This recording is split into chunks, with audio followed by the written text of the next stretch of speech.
जी अस्सलाम वालेकुम। जी वालेकुम सलाम। जी भाई क्या कहेंगे आप अपने इस होटल के बारे में? जी मैं भाई कहूँगा, मैंने नई शॉप बनाई है, तकरीबन 16 दिन पहले ओपनिंग हुई थी इसकी।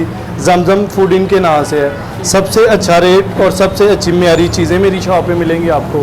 इंशाल्लाह टेस्ट करें, जो भी भाई आता है टेस्ट करके दोबारा ज़रूर आता है। मैं सबसे रिक्वेस्ट करता हूँ कि आप मेरी शॉप पे आएँ, टेस्ट चेक करें, फिर मुझे बताएँ। मैं गोहरपुर से बात कर रहा हूँ। सही है। और आप यहाँ जो सफाई के बारे में क्या कहेंगे? सफाई के बारे में सफाई आपके सामने, आप मेरी शॉप का विज़िट करें, हर चीज़ आपके सामने है।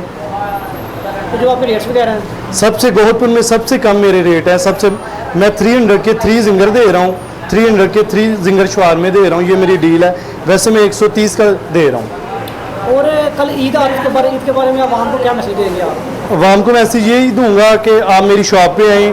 सबसे पहले तो आपका शुक्रिया अली भाई, आप आए मेरी शॉप पे, आपने विज़िट किया। और सबसे पहले कि ये है कि मैं अपनी शॉप के हवाले से तमाम अहले इलाका और अहले इस्लाम को ईद की खुशियाँ मुबारक कहता हूँ। और सबसे रिक्वेस्ट करता हूँ कि आप मेरी शॉप पे आएँ, विज़िट करें, मेरा टेस्ट चेक करें, मेयार चेक करें, फिर आप मुझे गाइड करें।